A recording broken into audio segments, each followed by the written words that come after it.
Glória a Deus. É crer no Deus da providência. Aleluia. Então nós temos Nicodemos agora diante de fatos que ele não pode negar. Os cegos estão vendo, os coxos estão andando, os mudos estão falando, os surdos estão ouvindo. O povo começa agora a falar da fama de Jesus. A palavra e a mensagem de Jesus, ela cresce a cada dia e vai chegando na camada da sociedade mais alta. Porque primeiro você é conhecido da sua família, depois você é conhecido dos seus vizinhos, depois dos seus colegas de trabalho. E se você tiver um bom testemunho ou mal, como eu falei do cigano, a sua história e a sua mensagem, ela vai se propagando e vai crescendo à medida em que os seus feitos vão sendo anunciados, sejam eles bons ou ruins. Ele vai crescendo. E o nome de Jesus foi se propagando, foi crescendo. Enquanto Jesus ia apenas a uma festa de casamento, onde um vinho apareceu, foi transformado, mas poucas pessoas viram, Glória tudo bem. Mas agora ele começa a reunir multidão, ele começa a falar do reino, ele começa a trazer uma palavra de vida eterna, e começa a incomodar agora os doutores da lei, aqueles que tinham profundidade nos estudos da Torá, aqueles que conheciam também as profecias dos profetas que antecederam a vinda de Cristo, o nascimento de Cristo. E ali os judeus esperando por um Messias que viria lutar por eles e conquistar o reino e devolver a Israel a sua glória. Então a mente deles diretamente era ligado ao poder, era ligado à fortuna. E Jesus, contrariando tudo isso, nasce de uma mulher que não era rica, de uma mulher que tinha poucos recursos, e de um homem que tinha uma profissão, mas que também tinha poucos recursos. Glória. E que em determinado momento precisa se deslocar a uma cidade. E nós aprendemos com isso o quê? Deus vai colocar você no centro da vontade dele. Aleluia. Mesmo que para isso ele tenha que mover as questões de leis do seu país. Porque quando Jesus estava para nascer, aquela autoridade máxima vai dizer que tem que haver um censo. E que todos aqueles homens tinham que voltar ao seu lugar de origem para se apresentar às autoridades. Ou seja, estavam contabilizando as pessoas. E Maria chega na cidade de Ali, onde José precisava se cadastrar, ou seria o voto de hoje. E era necessário fazê-lo. E está tudo cheio. Oh, Deus. Irmãos, o que isso tem a ver com Nicodemos? Vou chegar nele já já. Mas o Espírito Santo de Deus está me trazendo isso.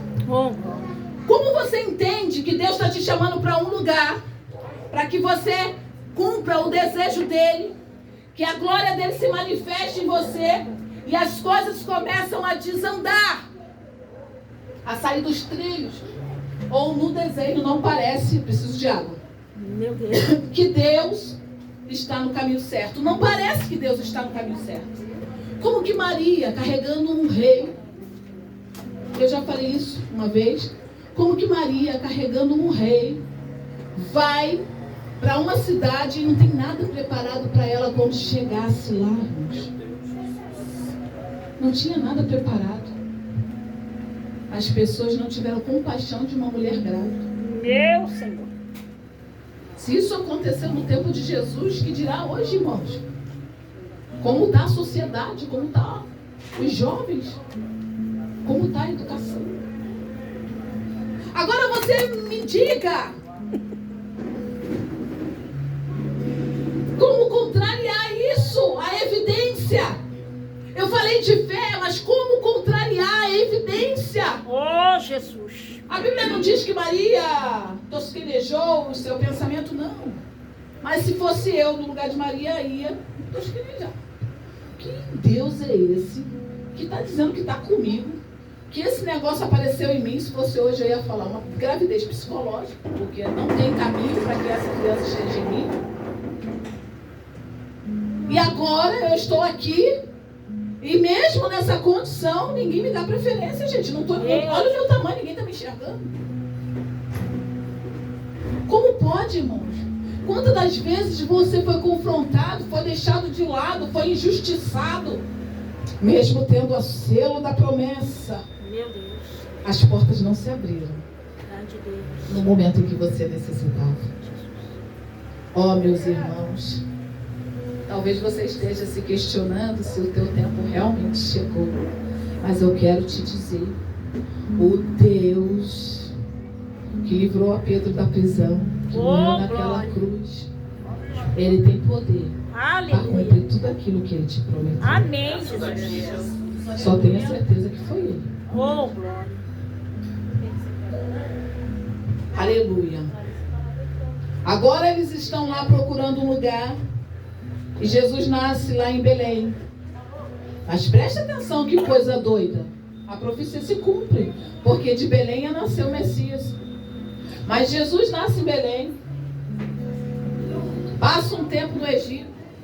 E cresce em Nazaré. Hoje, Aí a gente chama ele de Jesus de Nazaré. eita glória. Aí as pessoas perguntam assim, mas pode sair alguma coisa boa de Nazaré? Deus, tu és maravilhoso. Às vezes você está olhando a história do outro, você não sabe o caminho geográfico que Deus fez ele cursar. Da onde veio, para onde está indo. Você não consegue visualizar. E aí você não tem crédito na sua infância, você não tem crédito na sua adolescência, você não tem crédito, você não tem uma rede de apoio. Hoje muito se fala de rede de apoio. Tem uma palavrinha que eu estou tentando aprender, que é em inglês. Eu estou treinando com meu filho. Não vou me arriscar aqui que eu vou passar vergonha. Mas eles falam exatamente sobre rede de apoio com Meu pais. E eu vou treinar ela bem para falar com vocês. Ela. Falar direitinho. Com... Mete alguma coisa. Alguém já sabe o que é. Eu não vou conseguir falar aqui bem work, né? Gente, Work, um negócio assim. Mas eu chego lá, irmãos, é por isso que a gente tem uma rede de apoio. Meu filho fala, eu não sei, mas ele vai me ensinar. amém. E os amigos também vão começar a repetir, eu vou aprender. Em nome de Jesus. Hoje muito se fala sobre isso. Mas como viver isso na prática? Meu Deus. Quando o que você vê é escassez na sua vida. Oh, Deus. E essa escassez que eu estou dizendo não é escassez de dinheiro. Eu estou falando é a escassez em algumas áreas que às vezes as pessoas não conseguem alcançar. É além do teu sorriso, é além do teu olhar, é além